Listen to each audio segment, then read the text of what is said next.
بسم الله الرحمن الرحيم. السلام عليكم ورحمة الله وبركاته.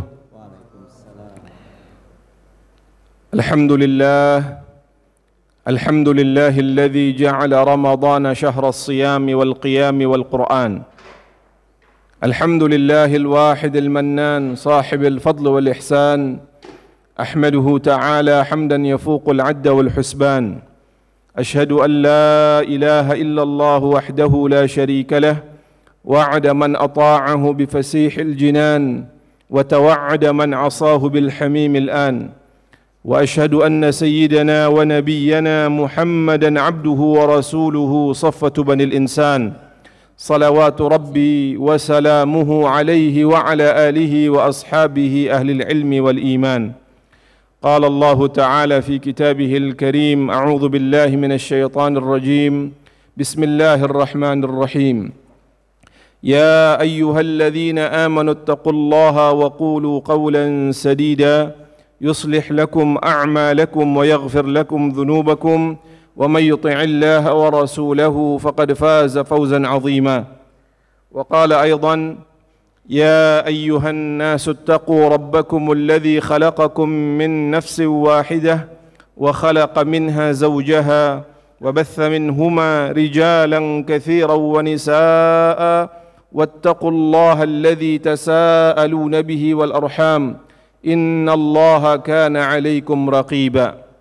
وقال أيضا: يا أيها الذين آمنوا اتقوا الله حق تقاته ولا تموتن إلا وأنتم مسلمون. الآية. سبحانك لا علم لنا إلا ما علمتنا إنك أنت العليم الحكيم. اللهم علمنا ما ينفعنا وانفعنا بما علمتنا وزدنا علما يا رب العالمين. Khotul iman, kaum muslimin dan muslimat, saudara-saudaraku hamba-hamba Allah Subhanahu wa taala, para saimin dan saimat, para mu'takifin dan mu'takifat, jemaah salat subuh yang semoga senantiasa dirahmati, diberkahi, dimuliakan dan dijaga oleh Allah Subhanahu wa taala. Tidak ada kata yang pantas kita ucapkan kecuali senantiasa memuja dan memuji Allah Subhanahu tabaraka wa taala.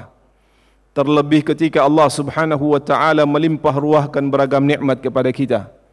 Dengannya ikhwatal iman, kembali di pagi hari yang barakah ini kita bisa hadir di tempat yang mulia, tempat yang kita cintai, tempat yang diberkahi oleh Allah Subhanahu wa taala. Fi baitin min buyutillah.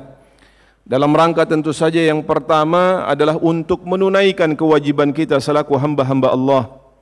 Dan selanjutnya sejenak kita duduk di sini adalah untuk saling mengingatkan di antara kita, saling nasihat menasihati dalam kebaikan, kebenaran dan juga kesabaran. Karena sejatinya saling mengingatkan itu adalah perintah Allah Subhanahu wa taala.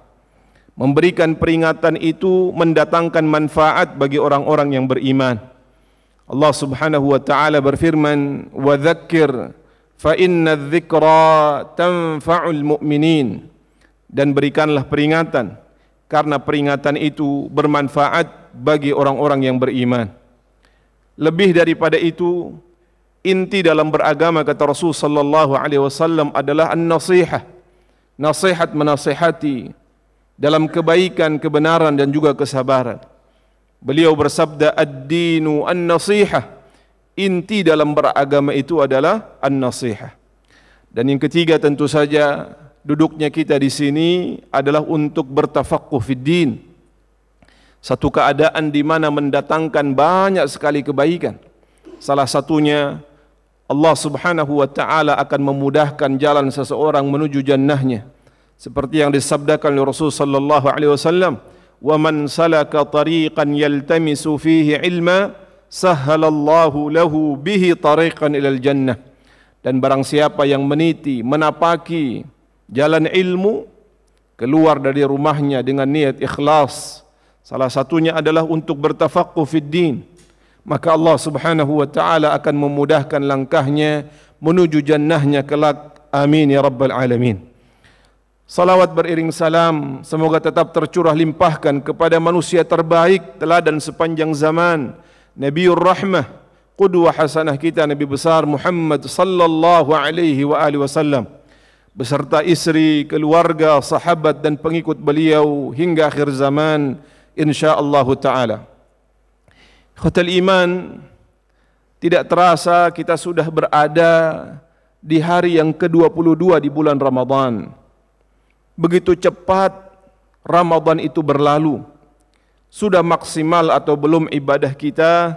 Sudah banyak atau belum tilawah kita? Sudah maksimal atau belum ketaatan yang kita lakukan kepada Allah? Ramadan akan tetap berlalu meninggalkan kita. Maka bersyukurlah bagi mereka yang sejak awal mengisi Ramadan dengan amal-amal terbaik dan tidak perlu berkecil hati. Bagi mereka yang mungkin di hari-hari yang lalu masih melalaikan dirinya, karena sejatinya penentuan dari keberhasilan amal itu berada pada akhirnya. Sebagaimana sabda Rasul sallallahu alaihi wasallam, "Innamal a'malu bil khawatim." Sesungguhnya amal itu tergantung pada penutupnya. Sehingga jika kita memang belum maksimal di awal, jangan sampai kita lalai di akhir. Dan semoga Allah karuniakan kepada kita Lailatul Qadar dan Allah Subhanahu wa taala menerima amal saleh yang kita lakukan insyaallah taala. Ikhwatal iman hafizakumullah, seperti yang disampaikan di awal kajian kita berkenaan dengan kasih sayang Allah Subhanahu wa taala pada amal hambanya. Kita mengetahui bahwasanya di antara sifat Allah Subhanahu wa taala adalah Ar-Rahman dan Ar-Rahim. Dialah Allah yang Maha Pengasih lagi Maha Penyayang, mengasihi dan menyayangi hamba-hambanya. Dan di antara bentuk kasih sayang Allah Subhanahu wa taala yang pertama adalah dimulai dari penciptaan manusia itu sendiri. Allah Subhanahu wa taala dengan kasih sayangnya memilih manusia, bahkan menciptakan manusia dalam keadaan yang paling baik, yang paling bagus, bahkan yang paling sempurna. Dan ini Allah Subhanahu wa taala tegaskan dalam surah At-Tin yang sering kita baca, kita hafalkan, kita dengar bahkan. Kata Allah Subhanahu wa taala, "Laqad khalaqnal insana fi ahsani taqwim." Sungguh telah kami ciptakan. Sungguh telah kami ciptakan, kata Allah Subhanahu wa taala. Apa atau siapa yang Allah ciptakan? Al-insan, manusia. Fi ahsani taqwim, dalam keadaan yang paling baik, dalam keadaan yang paling sempurna. Dan ini adalah satu anugerah yang banyak di antara manusia itu melupakan, bahkan untuk mensyukurinya saja tidak. Bayangkan ikhwatal iman, ketika Allah menciptakan kita dalam keadaan yang begitu luar biasa, kita berdiri dengan tegak, berbeda dengan makhluk-makhluk yang lain, yang ketika berjalan dengan kedua atau bahkan keempat kakinya, ada yang berjalannya dengan melata, merayap dan seterusnya. Kita makan dengan tangan kita, tidak langsung dengan mulut dan lidah kita. Allah berikan dua mata yang indah dengan segala macam keistimewaan dan kemanfaatannya. Dua telinga, satu hidung, satu mulut, dua tangan dan dua kaki. Dan ini adalah gambaran dari kesempurnaan yang Allah Subhanahu wa taala sebutkan.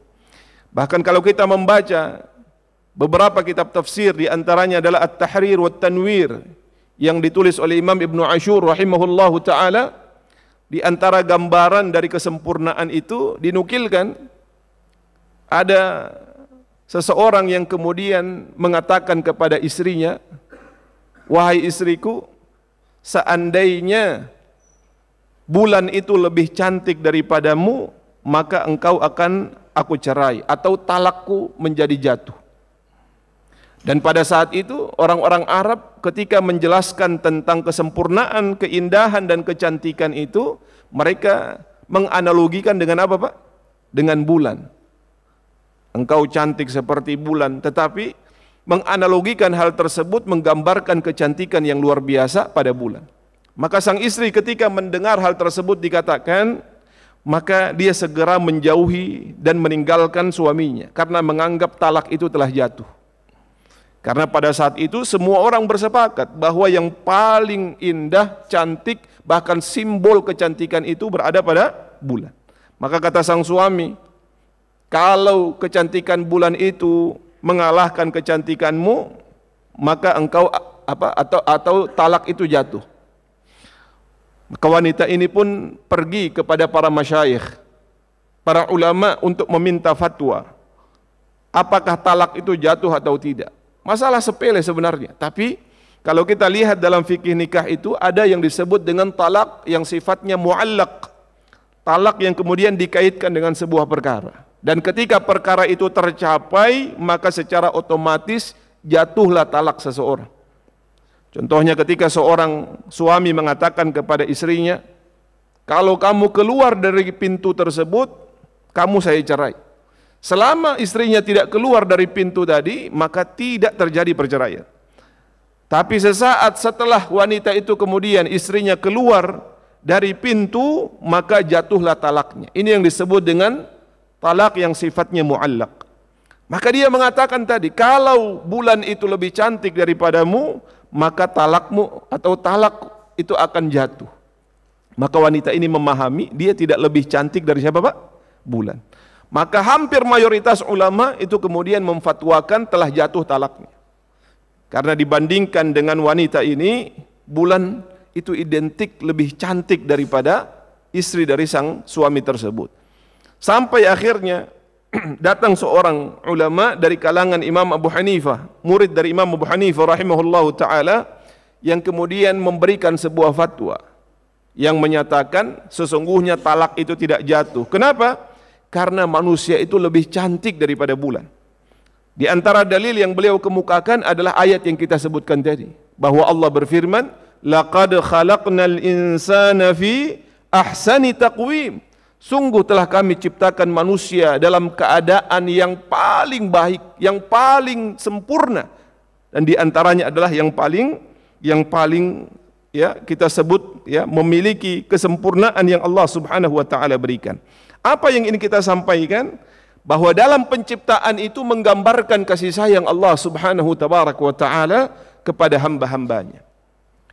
Di antara bentuk kasih sayang Allah juga adalah ketika Allah Subhanahu wa taala menjadikan bumi ini layak untuk dihuni.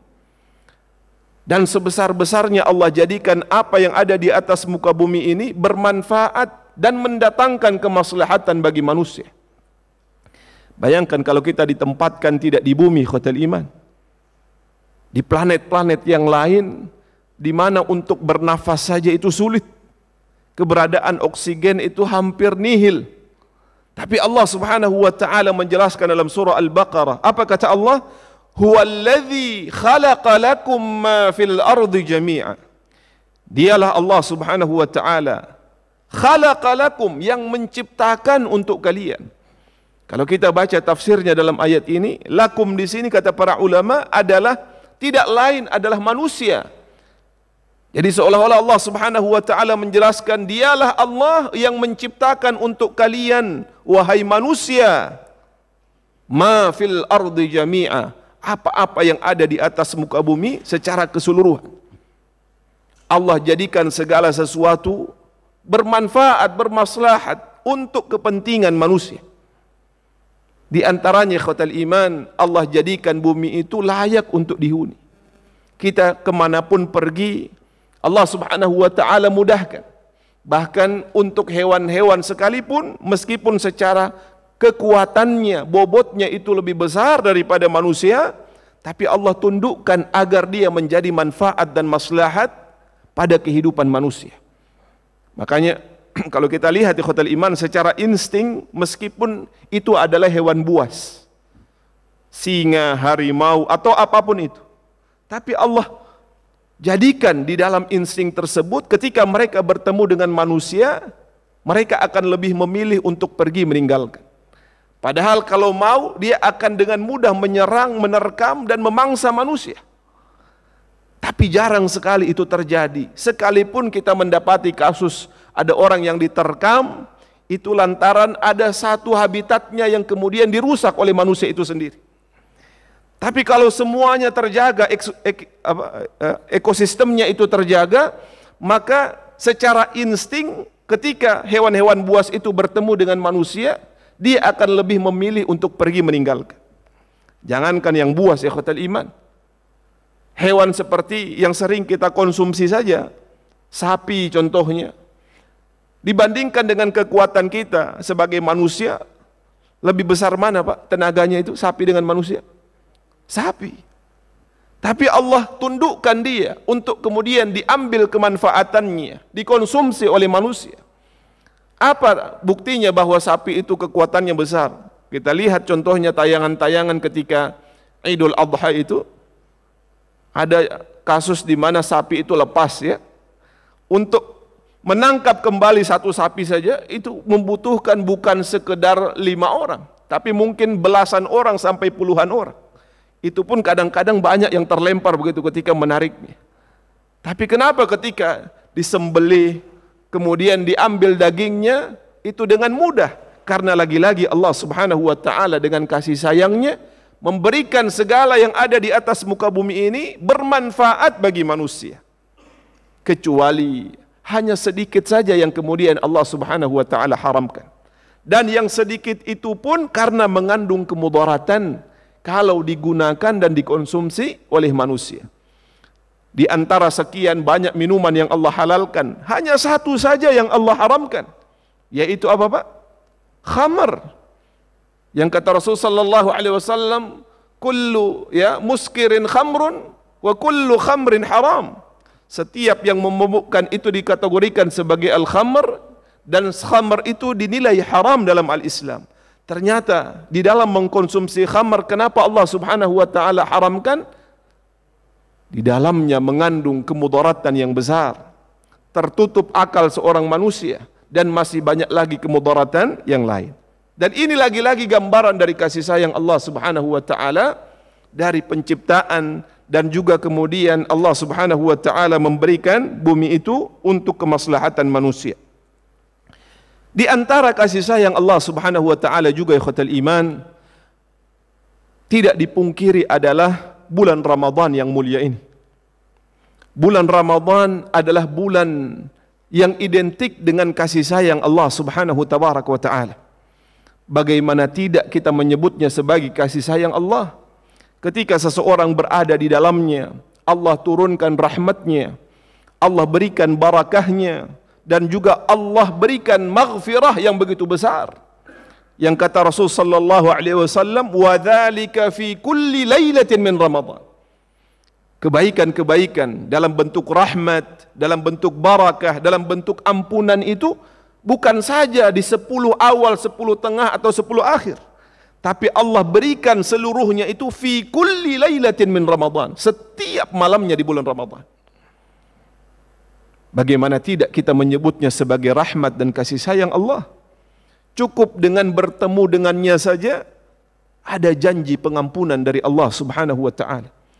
Wa Ramadan ila Ramadan mukaffiratun lima bainahun idza jtunibatil kaba'ir. Bagaimana kita tidak menyebutnya sebagai kasih sayang Allah? Di dalam bulan tersebut Allah Subhanahu wa taala menurunkan Al-Qur'an. Inna anzalnahu fi lailatul qadr. Dan Allah Subhanahu wa taala menjelaskan dalam surah Ar-Rahman bahwa salah satu kasih sayang Allah terbesar kepada hamba-hambanya adalah turunnya Al-Qur'an dan diajarkannya Al-Qur'an. Apa firman Allah? Ar-Rahman. Apa ayat kedua, Pak? 'Allamal Qur'an. Bentuk kasih sayang Allah, penjelasan dari ayat yang pertama itu, yang pertama adalah ketika Allah Subhanahu wa taala mengajarkan Al-Qur'an. Tentu ayat ini berkaitan dengan diajarkannya Al-Qur'an kepada Rasul sallallahu alaihi wasallam. Tetapi tujuan diturunkannya Al-Qur'an itu adalah untuk seluruh manusia, khususnya umatnya Rasulullah sallallahu alaihi wasallam. Dan itu lagi-lagi adalah kasih sayang Allah Subhanahu wa taala. Bagaimana tidak kita menyebutnya sebagai kasih sayang Allah Subhanahu wa taala ketika di dalam bulan Ramadan Allah Subhanahu wa taala menghadirkan satu malam yang lebih baik daripada 1000 bulan. Malam itu yang kemudian disebut dengan Lailatul Qadar. Yang kata Rasul sallallahu alaihi wasallam dalam hadis yang sahih, taharrauha, carilah dia, kejarlah dia, burulah dia. Saking besarnya keistimewaan yang ada di malam tersebut. Sampai-sampai kata Rasulullah, man hurima khairaha faqad hurim. Barang siapa yang tercegah dari mendapatkan kebaikan di malam tersebut, maka sungguh dia tercegah dari kebaikan-kebaikan yang begitu banyak. Dan ini lagi-lagi adalah bentuk kasih sayang Allah Subhanahu wa taala kepada hamba-hambanya. Dan di antara bentuk kasih sayang Allah adalah kasih sayang Allah di dalam amal hamba-hambanya. Yang menunjukkan hal tersebut adalah sebuah hadis yang sahih diriwayatkan Imam Bukhari, Imam Muslim. Bahkan disepakati kesahihannya itu huruf per huruf oleh keduanya. Jadi terkadang kita mendapati hadis itu dengan derajat muttafaqun alaih. Disepakati hadis itu oleh Imam Bukhari, Imam Muslim, namun ada beberapa lafaz yang berbeda. Tapi hadis ini disepakati kesahihannya oleh keduanya, rahimahumallah jami'an. Bahkan huruf per huruf itu sama di dalam periwayatan. Hadis ini diriwayatkan oleh Abdullah bin Abbas radhiyallahu anhuma, seorang sahabiyun jalil, sepupunya Nabi sallallahu alaihi wasallam, yang kemudian dikenal dengan keilmuannya, Bahrul Ummah, bahkan disebut juga sebagai Hibrul Ummah, menjadi rujukan dari kibarus sahabah ketika bertanya tentang tafsir atau makna yang terkandung dari ayat-ayat Al-Quran. Beliau meriwayatkan dengan mengatakan anin Nabi sallallahu alaihi wasallam an Rabbih tabaraka wa ta'ala. Dari Nabi, dari Tuhannya, dari Allah Subhanahu wa taala. Jadi kalau kita lihat secara redaksional, hadis ini adalah hadis apa, Pak? Hadis qudsi. Karena hadis ini datangnya dari Allah Subhanahu wa taala, diriwayatkan oleh Rasul sallallahu alaihi wasallam dari Allah. Jadi ini sebenarnya bagian dari firman Allah Subhanahu wa taala. Namun apa bedanya dengan Al-Qur'an? Di antara perbedaan yang paling mencolok itu adalah bahwa Al-Qur'an bisa dibaca di dalam salat. Muta'abbadun bitilawatihi. Adapun hadis qudsi meskipun sama-sama firman Allah, tapi dia ghairu muta'abbadin bitilawatihi. Dia tidak bisa dibaca di dalam salat. Bahkan bisa membatalkan salat kalau kita membaca hadis qudsi itu di dalam salat. Nah, maka kata Nabi sallallahu alaihi wasallam annahu qal, bahwasanya Allah Subhanahu wa taala berfirman. Apa firman Allah? Allah berfirman, innallaha katabal hasanati wassayyi'at. Sesungguhnya Allah Subhanahu wa taala telah menetapkan, telah menuliskan, telah menggariskan al-hasanat wassayyi'at, kebaikan-kebaikan dan keburukan-keburukan. Thumma bayyana dzalik, kemudian Allah Subhanahu wa taala menjelaskannya. Bagaimana Allah menetapkan, bagaimana Allah menuliskan kebaikan dan keburukan tersebut. Maka Allah melanjutkan dalam hadis tersebut, faman hamma bihasanatin falam ya'malha katabaha Allahu 'indahu hasanah kamilah. Kata Allah, barang siapa yang berazam, berniat, bertekad. Jadi garis bawahi kata-kata hamma di sini. Hamma kata para ulama itu maknanya bukan sekedar pembicaraan hati, bukan sesuatu yang terbetik atau terlewat di benak atau di hati seseorang. Tapi hamma itu adalah al-iradah al-qawiyah, al-azmul qawi, sebuah azam dan tekad yang dia hadirkan.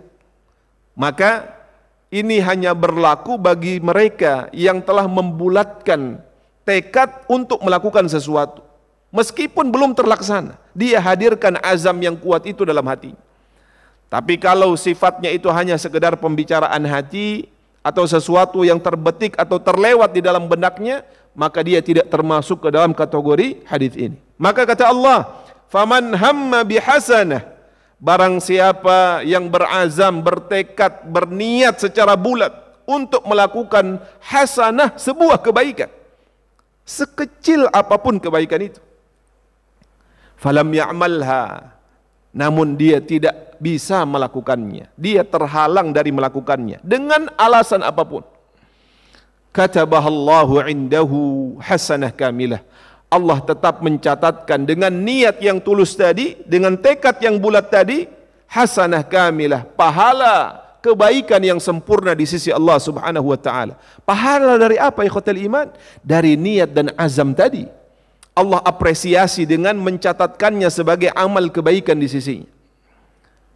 Dan di antara bentuk kasih sayang Allah berikutnya, apa kata Allah? Wa in hamma bihasanatin fa'amilaha. Dan jika seseorang berazam untuk melakukan sebuah kebaikan, sekecil apapun itu kebaikan, fa'amilaha, lalu kemudian dia mampu atas izin Allah Subhanahu wa taala untuk melaksanakan niatnya, untuk mewujudkan apa yang dia azamkan tadi, maka bentuk kasih sayang Allah adalah katabahallahu indahu 10 hasanat. Allah mencatatkan baginya bukan satu pahala, ikhwatal iman, bukan satu kebaikan saja, tapi dari azam yang tertunaikan, terlaksanakan, Allah catatkan minimal adalah 10 kebaikan di sisinya. Bahkan kalau dia melakukannya dengan baik, dengan ikhlas, dengan penuh ihsan, mengharapkan balasan semata-mata karena Allah, ila 700 dha'fin, kata Allah Subhanahu wa taala. Allah lipat gandakan satu kebaikan tadi, satu amal saleh tadi, satu hasanah tadi menjadi lipatan-lipatan. Secara spesifik disebutkan 700 dha'fin, sebanyak 700 kali lipat. Jadi satu kebaikan, ikhwatal iman. Apa contohnya kebaikan itu? Mungkin sedekah yang kita keluarkan, mungkin tilawah beberapa ayat saja, atau apapun itu kebaikan yang kita lakukan. Bahkan di antara kebaikan itu adalah at-tabassum, sekedar kemudian seseorang itu tersenyum. Kalau dia niatkan ikhlas, niatkan idkhalus surur, menghadirkan rasa bahagia ke dalam hati saudaranya, maka ini juga bagian dari hasanah.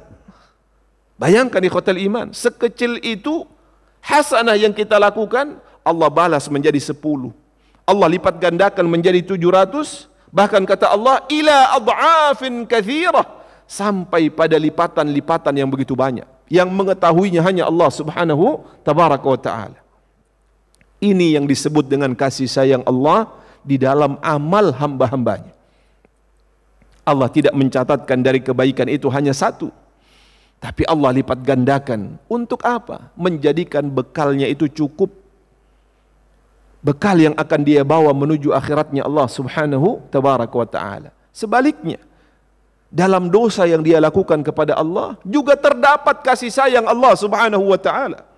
Allah tidak memperlakukan sama. Oh, berarti sama, satu keburukan dicatat juga 10 atau 700. La.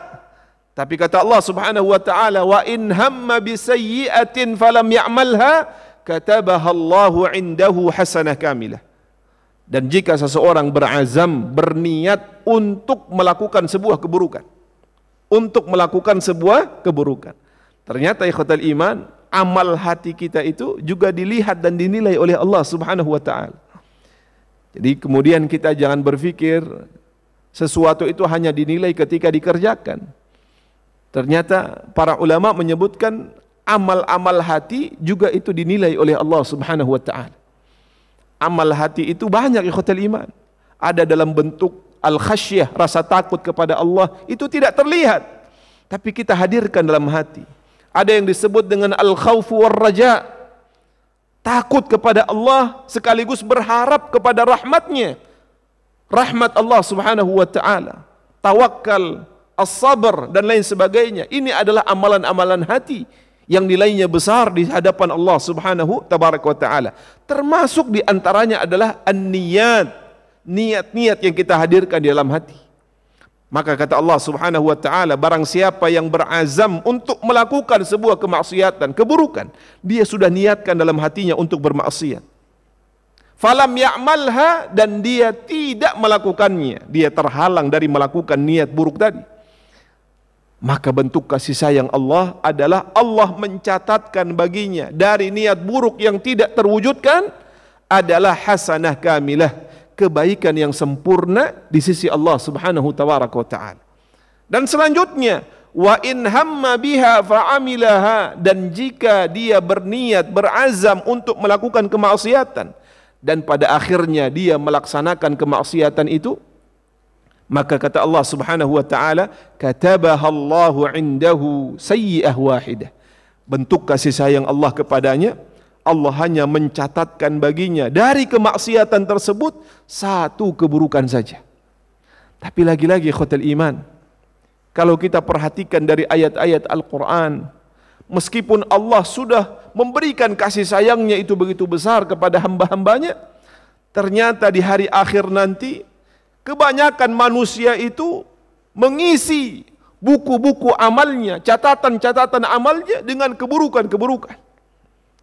Padahal satu keburukan yang terlaksana hanya dicatatkan satu. Niat keburukan diganti oleh Allah menjadi satu kebaikan. Dan ketika kebaikan itu dilaksanakan, Allah melipat gandakannya berkali-kali lipat di sisi Allah Subhanahu tabaraka wa taala. Tapi manusia memiliki sifat zaluman jahula. Manusia itu zalim kepada dirinya, kepada orang lain, bahkan kepada Allah Subhanahu wa taala. Dan manusia itu memiliki karakter jahul. Dia bodoh, enggan untuk belajar, tidak mau tahu dengan apa yang Allah Subhanahu wa taala berikan. Maka seringkali kasih sayang Allah itu terkalahkan dengan kemaksiatan yang begitu banyak yang dilakukan oleh manusia. Wal'iyadzubillah. Maka ikhwatal iman, dari penjelasan hal tersebut para ulama memberikan beberapa rincian hukum yang kemudian bisa kita ambil dari apa yang disabdakan oleh Rasulullah sallallahu alaihi wasallam, meriwayatkan dari Allah Subhanahu tabaraka wa taala. Di antaranya kata para ulama, seseorang yang bermaksud dan berazam mengerjakan amal kebaikan yang tidak terlaksana, maka Allah catatkan dari niat yang baik tadi kebaikan yang sempurna.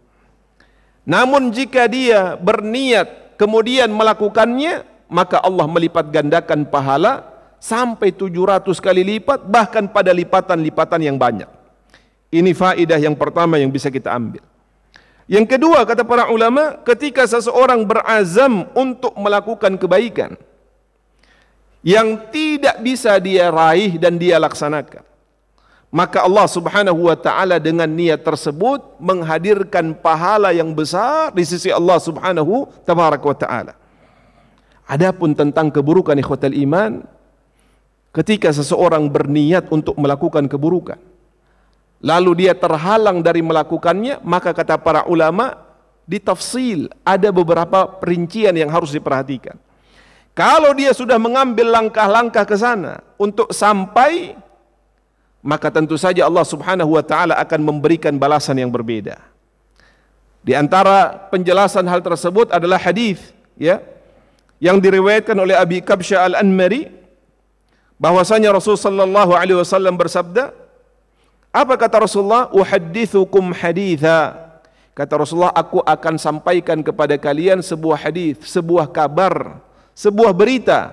Fahfadhuh, maka jagalah. Apa artinya jagalah di sini? Dengarkan dengan baik, dengan saksama. Fahfadhuh maknanya adalah hafalkan. Maka perintah untuk menghafalkan apa yang disampaikan oleh Nabi ini menggambarkan bahwa hal tersebut adalah sesuatu yang penting. Apa kata Rasulullah dalam hadis ini? Innamad dunya li arba'ati nafar.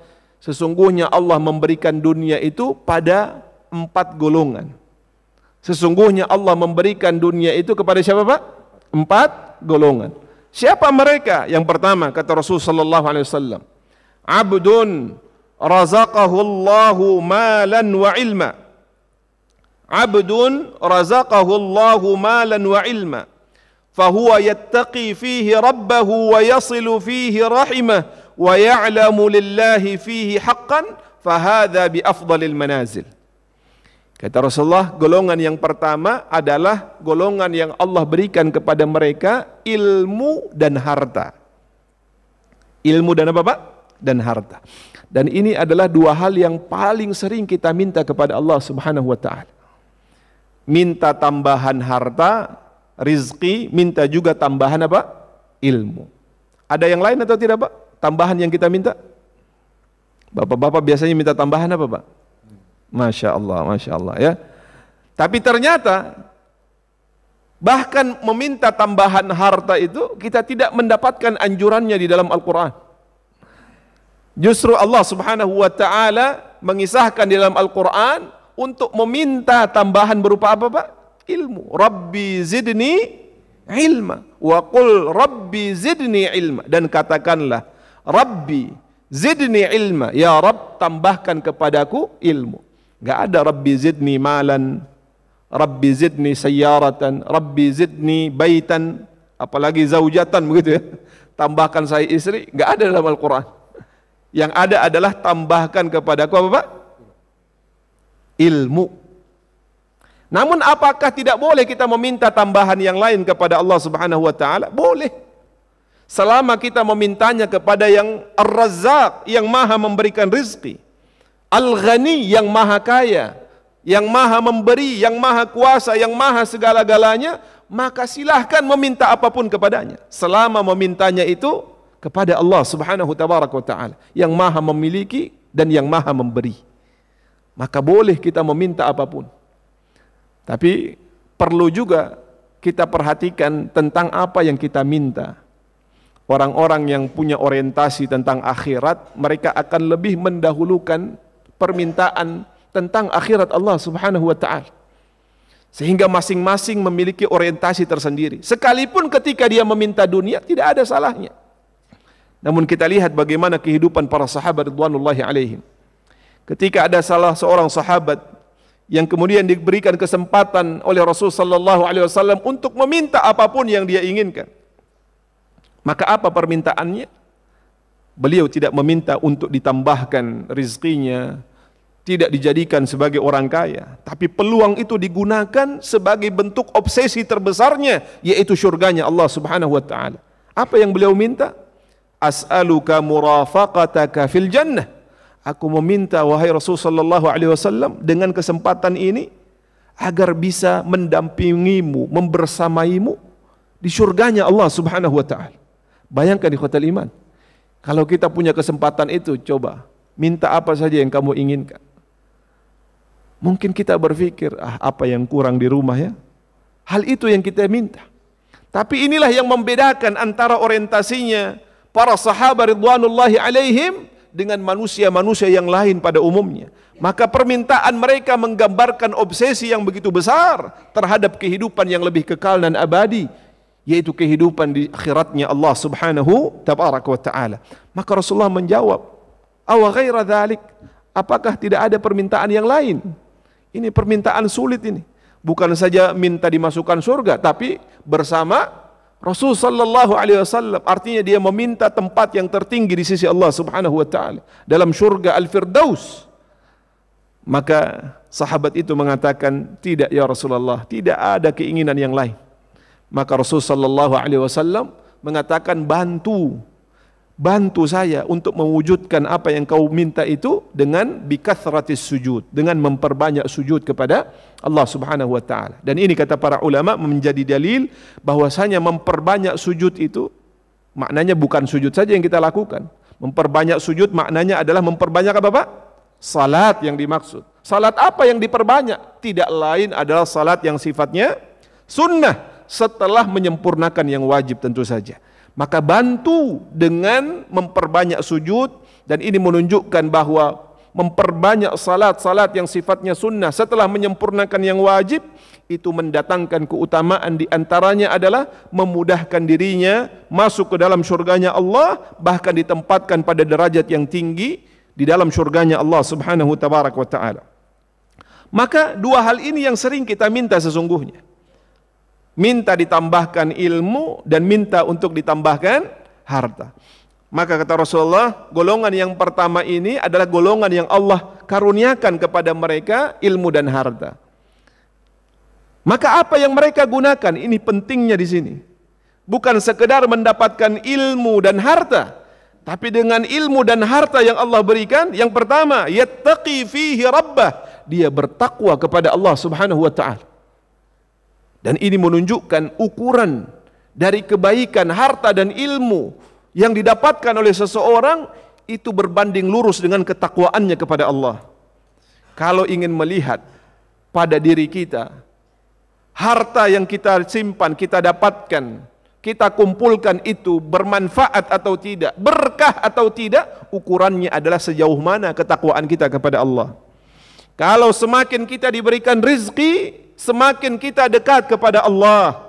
Semakin kita diberikan rizki, semakin rajin ibadah kita kepada Allah. maka ketahuilah di dalam rizki yang Allah berikan itu Allah selipkan keberkahan.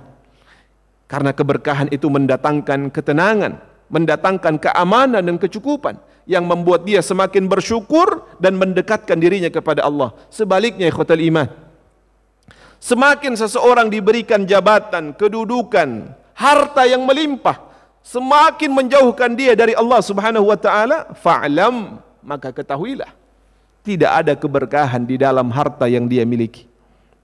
Begitu juga dengan ilmu. Semakin seseorang belajar, semakin membuat dia tawadhu', merasa diri bodoh, jahil, kurang.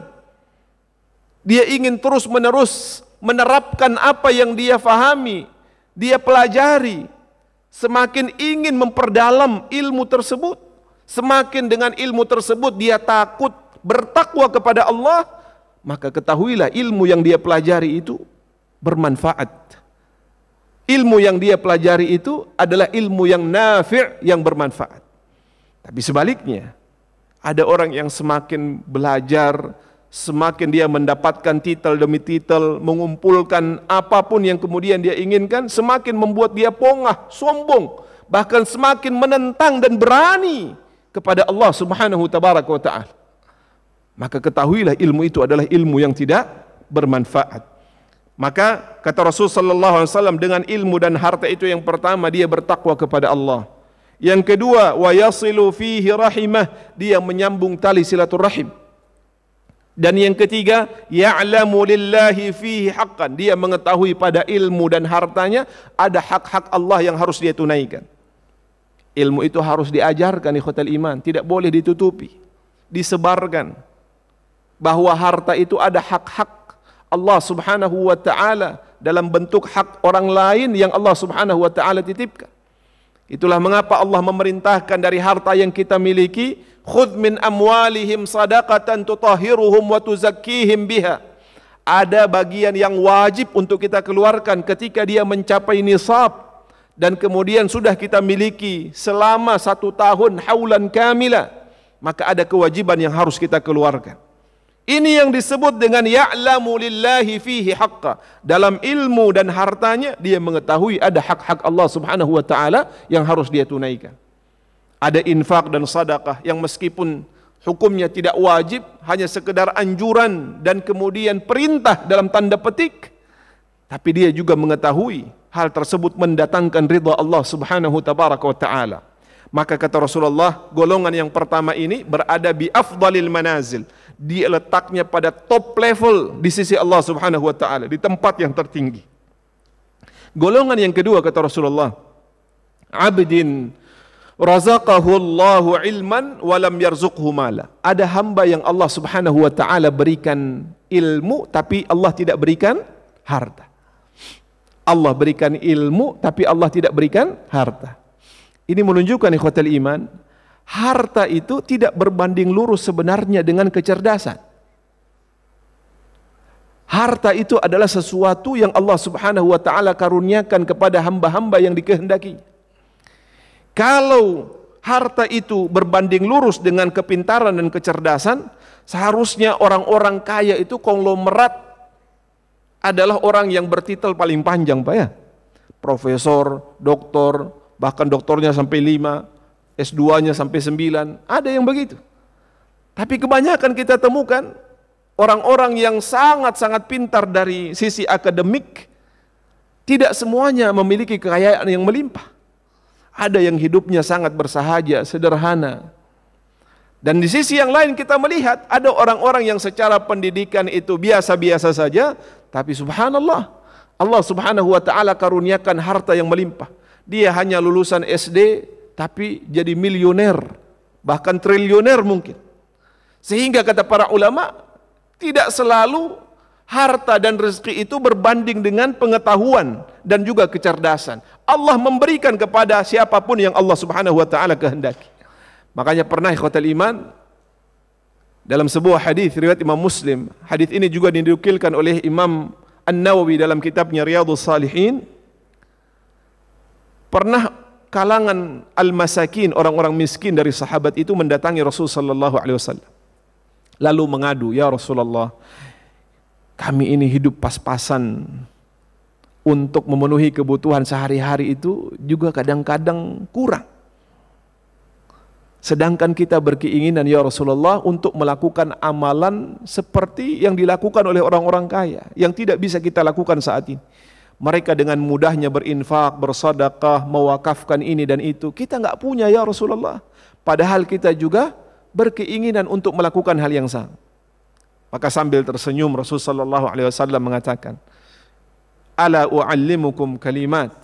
Maukah kalian aku ajarkan beberapa kalimat, beberapa amalan yang apabila kalian lakukan, kalian akan menyamai amalan-amalan yang dilakukan oleh orang kaya. Maka tentu dengan antusias para sahabat ini mengatakan, kami mau ya Rasulullah, ajarkan kepada kami, ajarkan kepada kami. Dengan antusias. Maka Rasulullah ajarkan. Sebuah amalan ringan yang sering kita lakukan. Tapi kadang-kadang kita tidak mengerti dan mengetahui apa fadilah dan keutamaan yang Allah hadirkan. Apa kata Rasulullah SAW?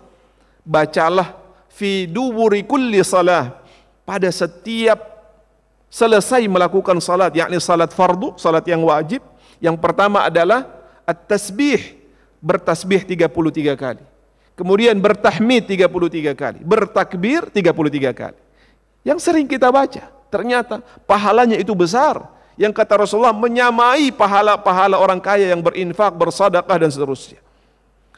Maka dengan gembira mereka menerima apa yang Rasulullah SAW ajarkan sambil berbisik-bisik di antara mereka. Apa kata mereka? Jangan kasih tahu sahabat-sahabat yang kaya. Kita-kita saja yang miskin yang mengamalkan amalan ini. Akhirnya mereka pun pulang, tapi namanya ilmu. Allah Subhanahu wa taala menurunkannya. Allah Subhanahu wa taala juga yang kemudian menyampaikan kepada siapapun yang dikehendaki. Namanya ilmu, cepat tersebar. Akhirnya diketahui juga oleh sahabat-sahabat yang kaya dan mereka pun mengamalkan. Beberapa hari atau pekan atau bulan berikutnya datang lagi ini sahabat-sahabat dari kalangan al-masakin mengadu lagi kepada Rasulullah, ya Rasulullah kita kalah lagi ini ya. Orang-orang kaya juga tahu amalan ini ya. Maka Rasulullah SAW pun tersenyum sembari bersabda, "Dzalika fadlullah yu'tihi may yasha." Itu adalah keutamaan yang Allah berikan kepada hamba-hamba yang dikehendakinya.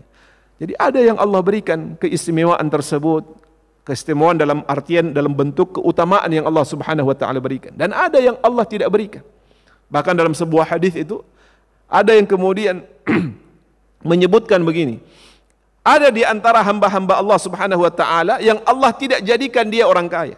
Karena Allah tahu kalau Allah jadikan dia orang kaya, dia akan kufur kepada Allah Subhanahu wa taala.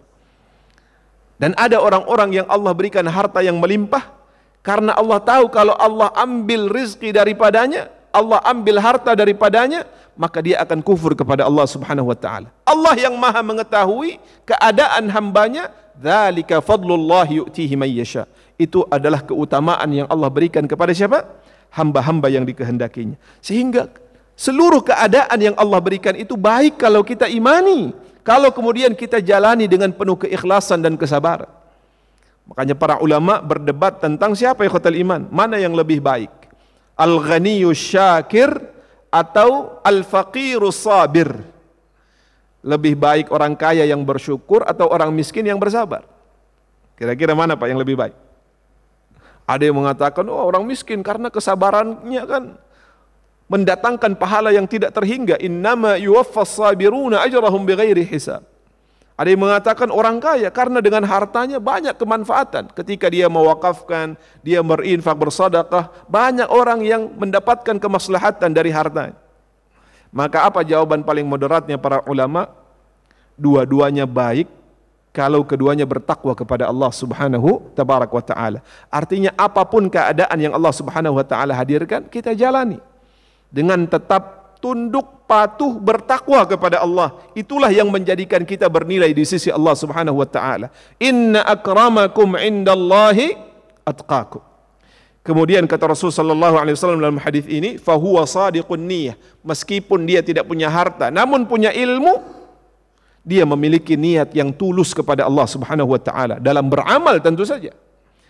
Yaqul, dia pun berkata, "Lau anna li malan la amiltu bi amali fulan." Ya Allah, seandainya saya memiliki harta yang banyak, maka pasti saya akan beramal dengan amalnya si fulan. Siapa si fulan ini? Orang kaya yang gemar berinfak, bersedekah, memberikan hartanya di jalan Allah Subhanahu wa taala. Maka orang yang tidak punya harta ini berangan-angan menghadirkan niat yang kuat, azam, dengan mengatakan, ya Allah, seandainya saya punya harta seperti si fulan, la amiltu bi amali fulan, maka pasti saya akan beramal seperti amalnya si fulan. Maka apa kata Rasul sallallahu alaihi wasallam? Fahuwa biniyatihi fa ajruhu ma sawa.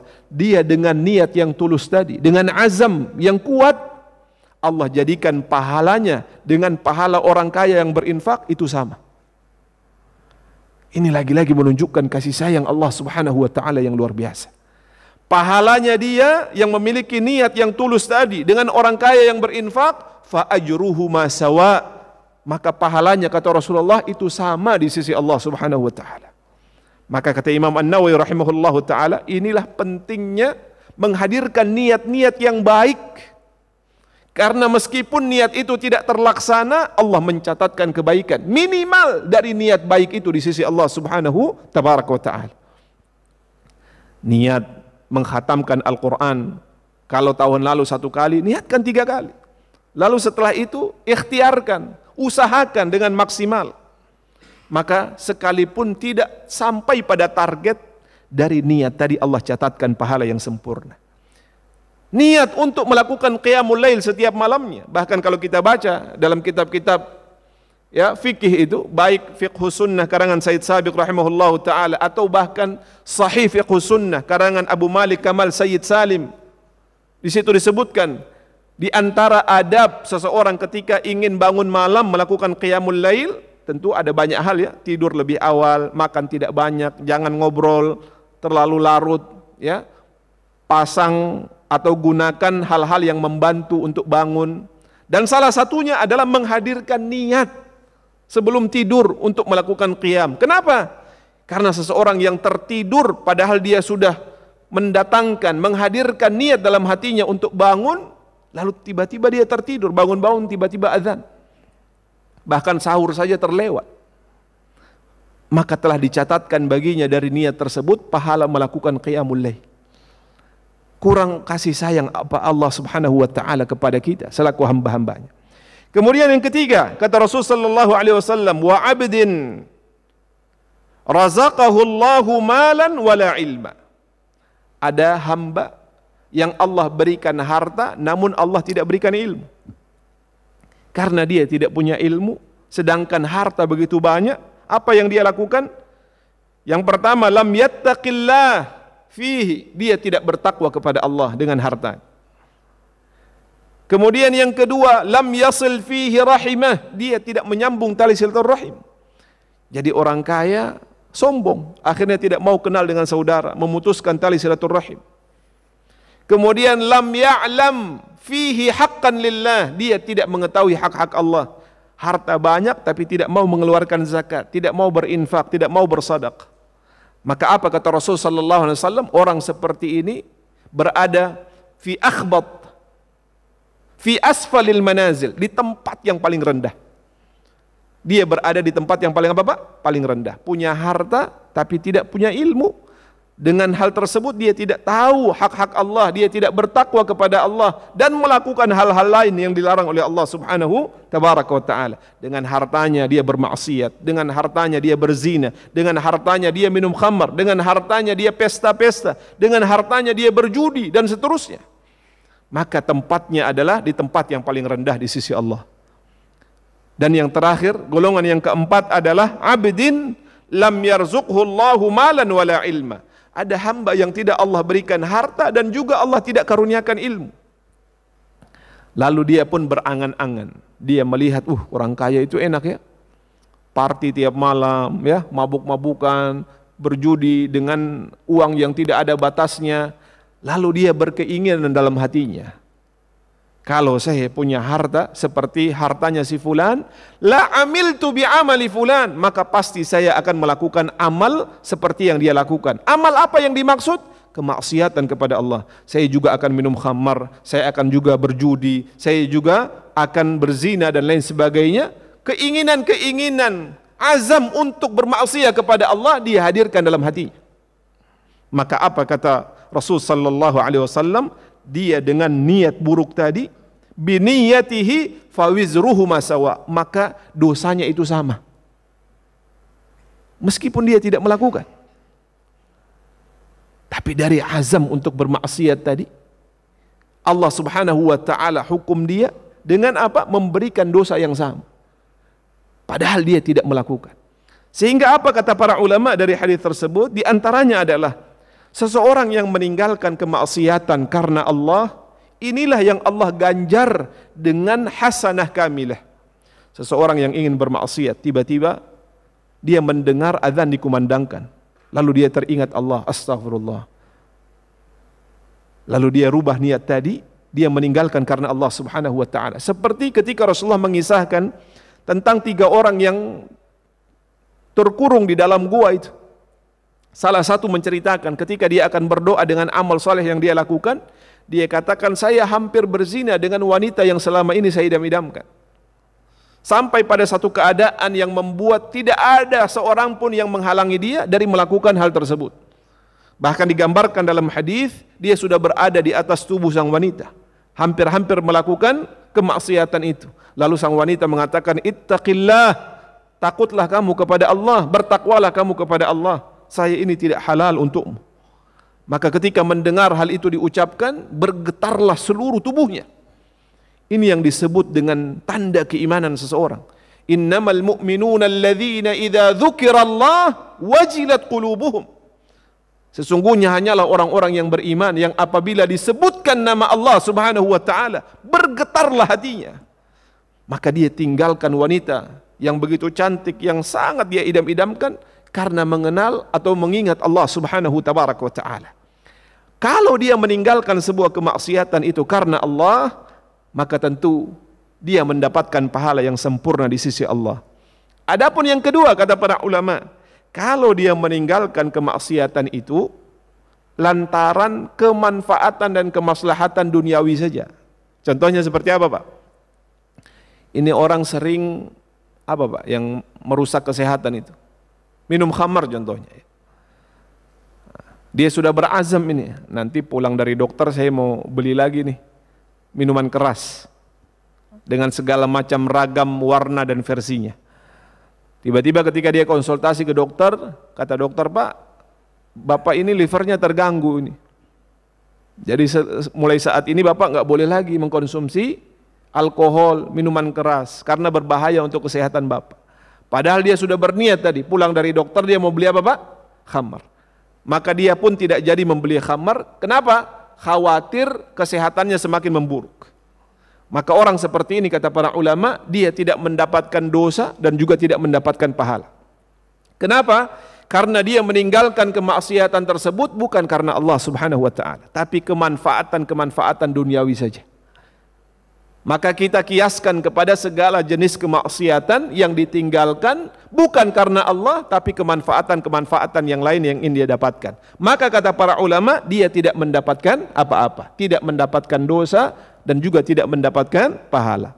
Dan yang terakhir, ikhwatal iman hafizakumullah, adalah orang yang meninggalkan kemaksiatan setelah menempuh langkah-langkah dan meninggalkannya karena tidak ada kesempatan untuk melakukannya. Contohnya seperti apa, Pak? Contohnya seperti ketika seseorang, ini ada contoh kasus, Pak, ya. Ada orang itu yang ingin bermaksiat sampai dia menabung. Jadi saking inginnya bermaksiat sedangkan dia tidak punya cukup uang, dia menyisihkan sebagian pendapatannya itu untuk dia gunakan bermaksiat dengan segala skalanya. Ada yang besar, ada yang kecil.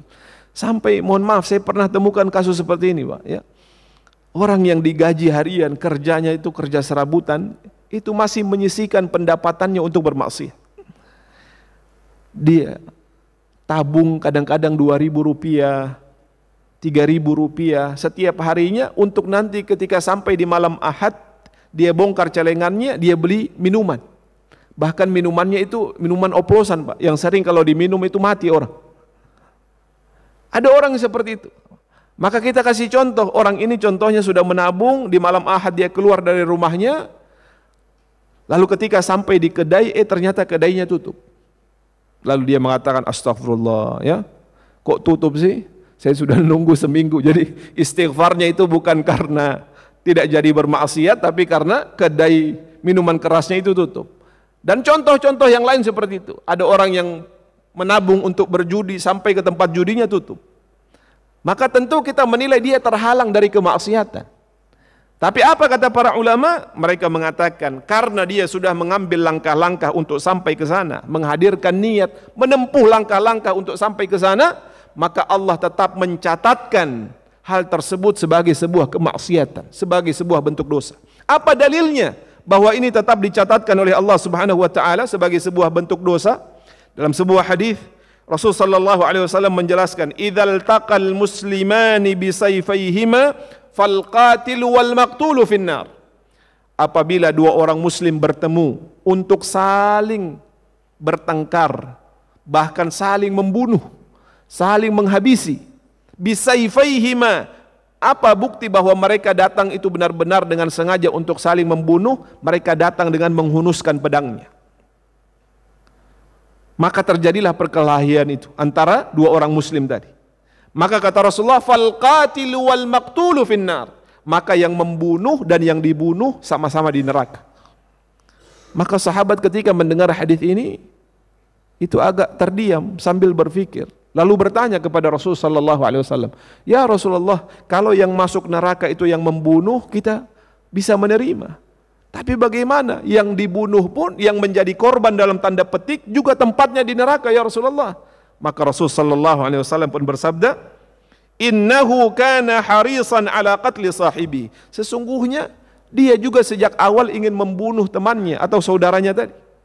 Hanya dia kalah cepat saja. Padahal niatnya keluar sudah sama-sama bawa golok, bawa pistol, bawa pisau, bawa pedang untuk saling membunuh. Hanya yang satu lebih cepat menghunuskan, akhirnya yang satu jadi korban, yang satu jadi pelaku. Tapi niatnya kedua-duanya sama. Dia sudah melakukan sesuatu dari kemaksiatan yang dia niatkan, menempuh cara dan langkah untuk sampai ke sana. Maka Allah catatkan dari niat yang telah dia ambil langkah sampai ke sana itu sebagai sebuah keburukan. Maka kata Rasulullah, fal qatilu wal maqtulu finnar, yang membunuh dan yang dibunuh itu tempatnya sama-sama di neraka Allah Subhanahu wa taala. Tentu ini berbeda kasus ikhwatal iman. Kalau itu dalam kasus pembunuhan, dia menjadi korban, dia tidak bersalah, tiba-tiba menjadi korban pembunuhan, ini berbeda. Ada hukum yang lain yang kemudian ditegakkan, ada hukum qisas dan seterusnya. Tapi kalau ini sama-sama keluar berniat dengan sengaja duel untuk saling membunuh, maka kemudian fal qatilu wal maqtulu finnar, yang membunuh dan yang dibunuh tempatnya di neraka. Apa artinya ikhwatul iman? Bahwa seseorang yang berazam untuk melakukan keburukan dan dia menempuh segala sebab untuk mengerjakannya, namun terdapat halangan yang merintanginya dari mengerjakan hal tersebut, dicatat oleh Allah Subhanahu wa taala sebagai sebuah dosa di sisi Allah Subhanahu jalla wa ala. Inilah ikhwatul iman apa yang bisa kita sampaikan pada kesempatan hari ini. Lagi-lagi ini menggambarkan kepada kita betapa besarnya kasih sayang Allah Subhanahu wa taala, dan di antara kasih sayang Allah itu terletak pada amal-amal hambanya. Satu niat yang kita hadirkan, azam yang kita kuatkan dalam hati dalam melakukan sebuah kebaikan yang tidak bisa kita laksanakan, tetap dicatat satu kebaikan di sisi Allah. Dan jika kita melaksanakannya, maka Allah Subhanahu wa taala mencatatkannya sebagai 10, 700 sampai pada lipatan-lipatan yang tidak terhingga. Sebaliknya, ketika satu keburukan kita niatkan, lalu kita meninggalkannya karena Allah Subhanahu wa taala, karena takut kepada Allah, karena takwa kepada Allah, maka Allah catatkan dari keburukan yang tidak terwujudkan satu kebaikan yang sempurna di sisinya.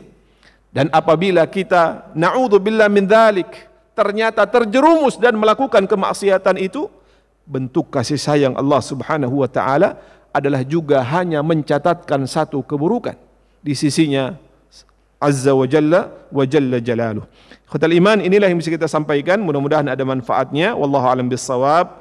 Saya kembalikan kepada moderator. Barakallahu fiik.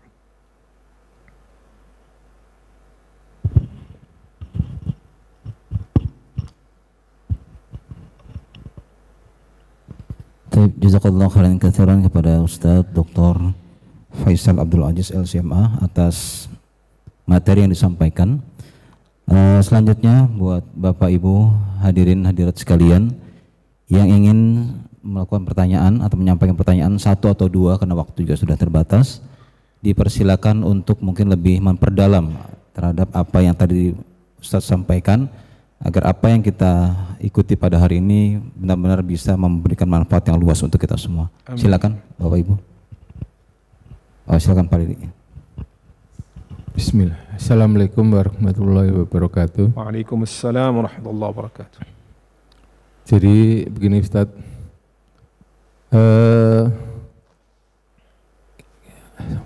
orang tuh sering susah membedakan atau susah menerapkan hal niat ini.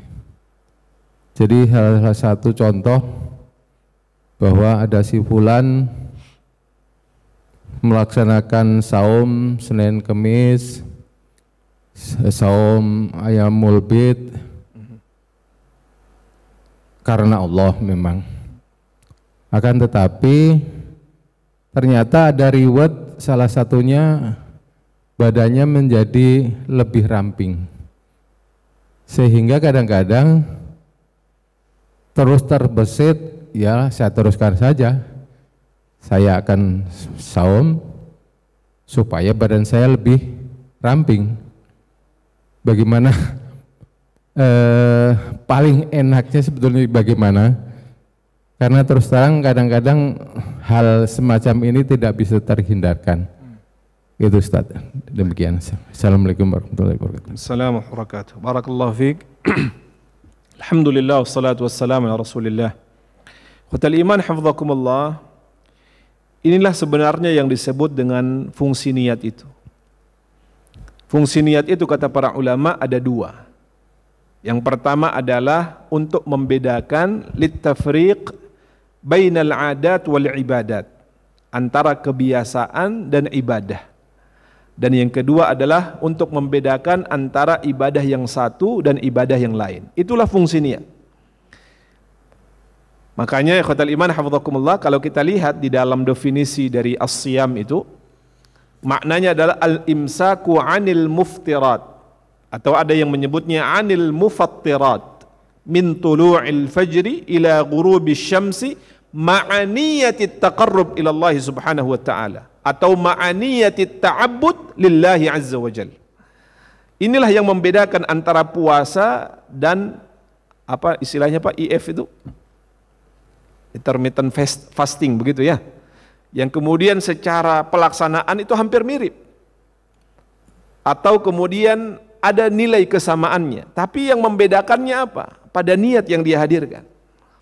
Sehingga yang disebut dengan puasa yang bernilai ibadah di sisi Allah ketika kita menghadirkan dari apa yang kita lakukan, menahan diri dari lapar dan dahaga serta syahwat, dan juga hal-hal yang menghilangkan atau minimal mengurangi pahala puasa dari terbenamnya atau dari terbitnya fajar sampai terbenamnya matahari. Apa yang membedakannya? Ma'aniyatit ta'abbud, disertai dengan niat beribadah kepada Allah.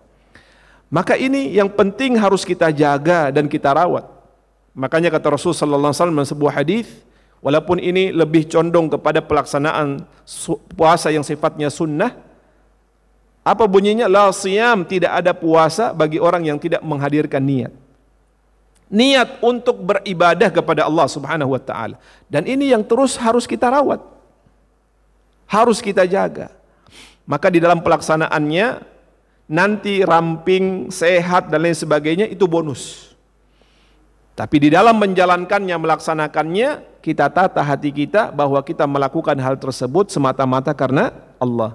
Jadi kalau sejak awal tujuannya saya puasanya karena ramping, agar bisa lebih kurus dan lain sebagainya, ya, berat badan turun, maka hanya itu yang dia dapatkan. Tapi kalau dia berniat, saya berpuasa ini karena Allah subhanahu tabaraka wa ta'ala, beribadah karena Allah subhanahu wa ta'ala, yang disebut dengan imanan wahtisaban. Apa yang disebut dengan iman wahtisab itu? Iman artinya dia melakukan sesuatu itu karena mengetahui ini adalah perintah Allah. Dia menahan diri dari lapar, dahaga, syahwat karena dia tahu ini adalah perintah Allah Subhanahu wa taala. Dia menahan lapar, dahaga dan syahwat karena mengharapkan balasan Allah. Itulah yang mendatangkan pahala di sisi Allah. Maka hendaknya kita tata hati kita dari setiap ibadah yang ingin kita lakukan, bahwa kita melakukannya itu imanan. Kita datang ke masjid, salat berjamaah, menunaikan salat yang 5 waktu bukan karena takut orang tua, bukan karena tidak enak dengan tetangga, tapi imanan karena kita tahu hal itu diwajibkan, diperintahkan oleh Allah, dan kita mengharapkan dari apa yang kita lakukan balasan di sisi Allah. Adapun faktor yang lainnya, dengan salat tubuh lebih sehat karena kita berjalan dari rumah, melangkahkan kaki dan seterusnya, kemanfaatan duniawi itu akan menyertai insyaallah apa yang kita lakukan karena Allah Subhanahu tabaraka wa taala. Wallahu a'lam bissawab. Barakallahu fiik. Satu lagi, silakan. Afwan, Ustaz, izin bertanya. Tafadhal. Untuk dalam hal batal atau tidak dalam keadaan, apakah dahak itu ketika ditelan pada saat puasa apakah membatalkan Ustaz? Nah, atau tidak? Sekedar diperjelas. Bismillah, alhamdulillah, wassalatu wassalamu ala Rasulillah. Dahak itu adalah sesuatu yang muncul dari kelenjar tertentu ketika seseorang ya mengalami apa yang disebut ya, saya lupa bahasanya, tapi ada Syekh Muhammad Mukhtar Syinqiti itu memiliki satu kitab yang membahas tentang hal tersebut secara spesifik. Intinya para ulama atau jumhurul ulama menyatakan ketika dia ditelan itu tidak membatalkan. Kenapa? Karena dia berasal dari tubuh, bukan sesuatu yang baru yang dengan sengaja kita masukkan ke dalam mulut. Berbeda dengan air. Sehingga ketika kemudian itu keluar lalu tidak sengaja kemudian kita telan, maka itu kata para ulama tidak membatalkan puasa. Meskipun dalam beberapa kajian, khususnya dalam madhab Syafi'i, itu kemudian dimakruhkan. Tidak sampai batal tapi dimakruhkan. Tapi lebih daripada itu, untuk apa kita nelan dahak begitu ya? Sesuatu yang sifatnya mushmaiz. Apa itu mushmaiz? Sesuatu yang jijik. Jadi kalau kemudian kita mampu pada saat itu untuk mengeluarkannya lebih baik. Tapi kalau tidak sengaja tertelan karena dia berasal dari tubuh kita sendiri, maka dia tidak membatalkan puasa. Namun dalam madhabnya Imam Syafi'i minimal itu dimakruhkan. Wallahu a'lam bissawab. Barakallahu fiik. Baik, jazakallahu khairan katsiran Ustaz atas penjelasan yang disampaikan. Bapak Ibu sekalian, karena waktu juga sudah menunjukkan waktu di 6.23, maka untuk kajian pada pagi hari ini kita cukupkan, dan mudah-mudahan apa yang disampaikan oleh Ustaz bisa memberikan manfaat dan juga memberikan motivasi yang lebih luas lagi kepada kita. Amin. Tentang kasih sayang Allah dalam amal-amal kita dalam keseharian. Amin.